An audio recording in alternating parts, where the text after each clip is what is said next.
Okay, well, this is take two because Snapchat messed up. And don't take off credit, please. I just forgot to submit it.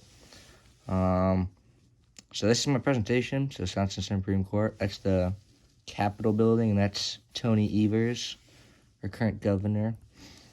For a little bit of background, the Wisconsin Supreme Court was established in 1853. It only started with 3 justices, and then I think 10 years later it went on to 4, and then I think 19 something it got officially changed to 7, and that's what it is now. The level of court, it's the state Supreme Court. It's located in the capital of Wisconsin, Madison, and basically its role is just rule on hearing appeals on decisions issued by lower courts. So for the Supreme Court justices, there are 7 total judges, there are 6 associates, and 1 chief. Judges are elected in nonpartisan elections in the spring, and I'm pretty sure it's the first Tuesday of every April.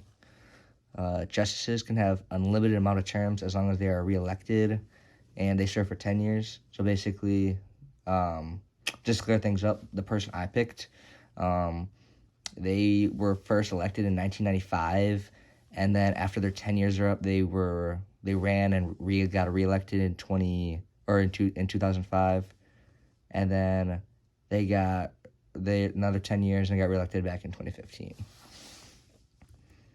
The current court, I don't know if you can see them, but the current court is Chief Justice Patience D. Roggensack, and the 6 associates are Justice Ann Walsh Bradley, Justice Annette Kingsland Ziegler, Justice Rebecca Grasso Bradley, shout out James, Justice Rebecca Frank Dallett, Justice Brian Hagedorn, and Justice Jill J. Karofsky.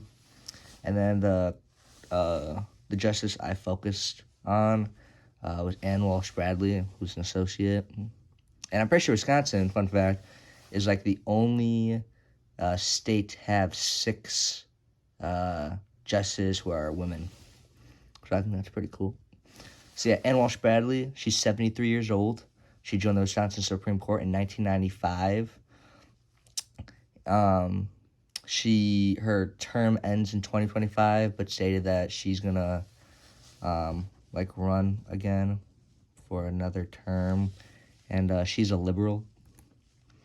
So the event I chose was a possible choking event or incident. Some background: it was between Justice Bradley and former Justice David Prosser. As I said, it was a possible choking incident. She accused him of choking her during or after a meeting. It was during a dispute about it was a disagreement of a state battle. It happened on June in 2011.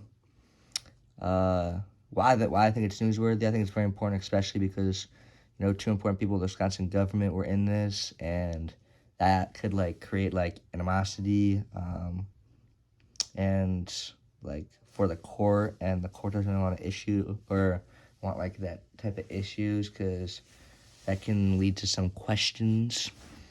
And how does this connect to at least one thing in class?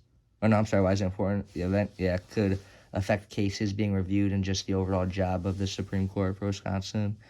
And I connected it because this case could be tried in a criminal court due to the alleged incident. I'm pretty sure he was found not guilty, so nothing really happened. So again, it's an alleged incident, and yeah.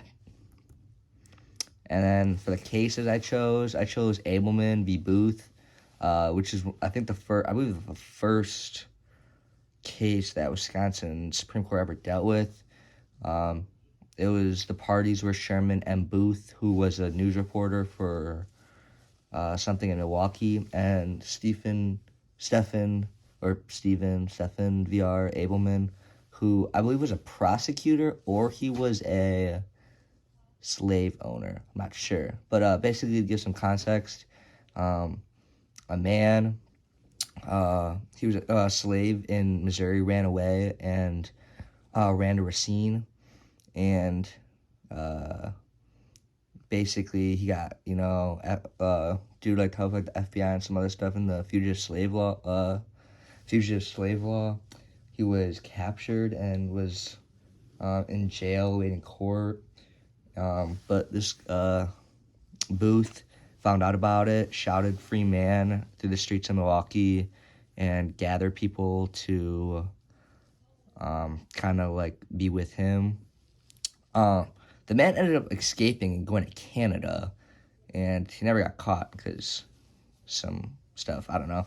But yeah, he went to Canada, and Booth got arrested because apparently he allegedly helped the man escape to Canada. So he was arrested, and it went to thing.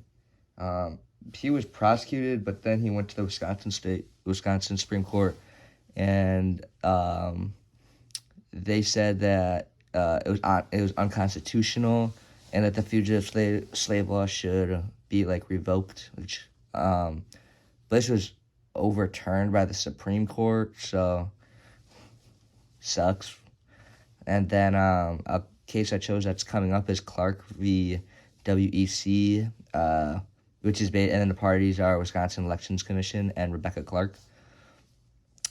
And the question, I guess, is it's to take jurisdiction of an original action to challenge basically Rebecca Clark is challenging the gerrymandered state legislative maps given out by the Wisconsin Elections Commission.